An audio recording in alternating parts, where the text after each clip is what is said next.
नड़िया तोला को केन्द्र करी विभत्स हत्याकांड भाई बहुर सिंदूर पुछीदेला देढ़सुर बालेश्वर सदर थाना अधीन गंडरदा पंचायत शंकरपुर गाँव में घटी हत्याकांड बड़ भाई आनिथिबा गुंडा तेलेंगा कटुरी चुटरे मझिया भाईर मृत्यु हेबा सह तांको स्त्री गुरुतर होइछंती।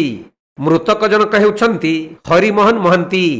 मिलिथिबा सूचना अनुसार बाड़ीरू नड़िया तोला को केन्द्र करी मझिया भाई हरिमोहन सहित बड़ भाई ब्रजमोहनकर रातिरे पाटितुंड होइथिला।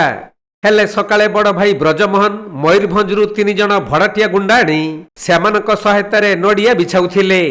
एही समय रे हरिमोहन और तांको स्त्री विरोध करिबारु युवक माने हाथ में धरिथिबा तेलेंगा कटुरी रे हरिमोहन और तांको स्त्री को मरणांतक आक्रमण करिथिले। तेणु अति गुरुतर अवस्था स्वामी स्त्री को उद्धार करा जाई प्रथमे फकीरमोहन मेडिकल कॉलेज को निया जाइथिला। सेठारे हरिमोहन का अवस्था अति संकटापन्न हेबारु कटक बड़ मेडिकल को निया जाउथबा बाटरे तांकर मृत्यु होईछि।